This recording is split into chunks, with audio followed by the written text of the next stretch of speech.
Welcome back to the channel, Filmmaking Homies. It's your boy Cody Blue, and yes, once again, we are stuck in the office. Unfortunately, it's like a snow apocalypse out there, so there's no way I'm gonna be able to go out and shoot any footage. Move to Tahoe, they said.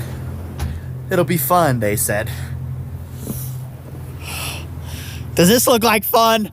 So yeah, it's been snowing a lot and it's gonna continue snowing a lot for the next couple of days. So this week, we're stuck in the office, but we're gonna be talking about these bad boys, your GoPro cameras. Now today's video, I've got a quick video for you guys where we'll talk about a little pro tip on how to speed up your GoPro editing workflow. So as you guys know, I am a big fan of the GoPro cameras, especially the new Hero 7 Black Edition. It really does have the best internal stabilization out of any camera that I have ever used. In fact, all the snowboarding footage you saw at the beginning of this video was shot on this little camera, but there is one little caveat to all these extra features. The newer GoPro cameras record in a format called H.265, whereas normal cameras are usually recording in an H.264 format. So what's great about this H.265 format is that it's super good at compression. So it allows all these high frame rates and crazy stabilization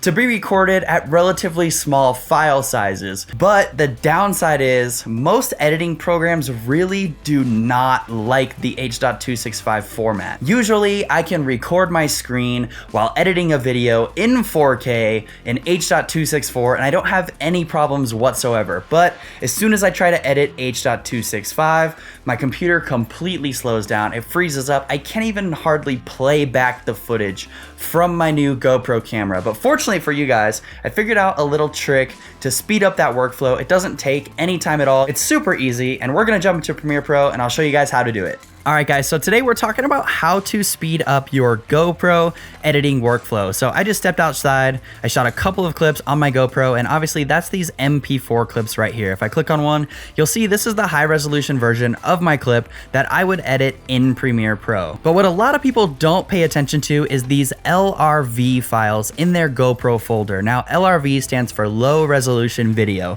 and your GoPro actually uses these clips to show you a preview on the screen or show you a preview on your mobile device. They're just low resolution video files. You'll see if I click on one, it's a really small version of my higher quality GoPro clips. Now that's kind of where the secret comes in. Most people probably delete these LRV files. They never look at them, but for me, I think they're super useful and I actually use them as proxies for my GoPro clips in order to speed up my editing workflow. Now, there's a couple of different things we have to do in order to utilize these clips. So first, we're gonna go ahead and create two separate folders. We want one for our high resolution clips and we want another folder for those LRV clips. So I'm gonna go ahead and create those folders and we'll be right back. Okay, so I've got my two folders here. I have my GoPro high resolution clips here on the left, and then I have those GoPro LRV files here on the right. So what we're gonna be doing is we're actually gonna utilize these LRV files as proxies in Premiere Pro so that we have a low resolution version of our video files that we can use for cutting and editing and all of that different stuff. That's just going to speed up our entire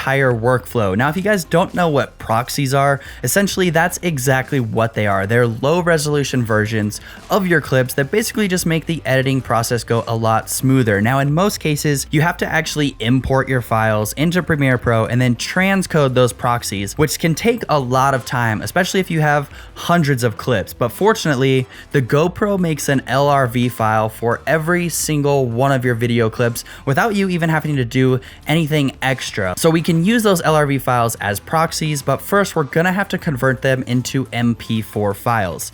Now you could just click individually on each separate clip and change it to MP4, and that would work, but obviously if you have hundreds or maybe even thousands of clips, that's gonna take forever. So what we wanna do is create a batch file that's gonna convert every single LRV into an MP4. So what we're gonna do is we're gonna open up our notepad and we're going to wanna type out this little command here. So it's @echo space off, and then on a separate line, we're gonna do ren space asterisk period LRV space asterisk period MP4. Now, if you guys want, I'll go ahead and put that down in the description for you so that you can just copy and paste it.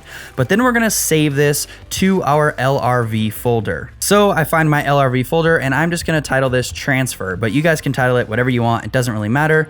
And now we can close out our notepad. So now we have this transfer.txt in here. And obviously if I open it, it's just going to open my notepad.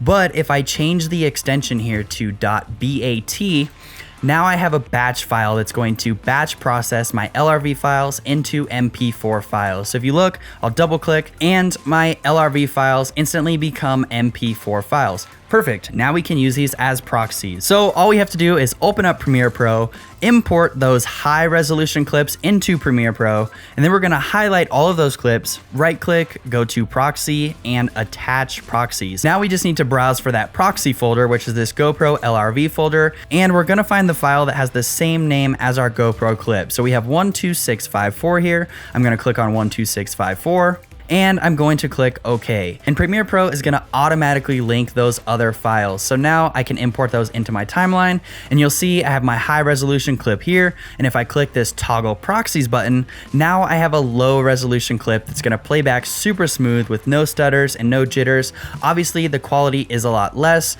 but as soon as you untoggle those proxies, you'll get your high resolution clips back. So usually I'll go ahead and cut my entire edit with this toggle proxies button turned on. So say we'll just go there, and then we want to cut this like that, and we'll say that this is my edit. Now once my edit is entirely done, I'm going to turn off this toggle proxies button, and that's when I'll go in and color grade my footage and export and everything like that. Now if you don't see this toggle proxies button, it's super easy. Just click on this plus arrow, find that toggle proxies button, and just drag it down to your toolbar. But that's pretty much it. A super easy way to speed up your GoPro editing workflow, and it's super nice that GoPro already creates those proxies for you, so you really don't have to do anything besides convert them to MP4. But that's all I have for you guys. Hopefully you enjoyed it. So there you go, guys. A super quick pro tip to speed up your GoPro editing workflow. Now, apologies once again for being stuck in the office. As you guys saw, the weather is just terrible outside, but good news is I'm actually going to a Sony event next week that's going to be in Southern California,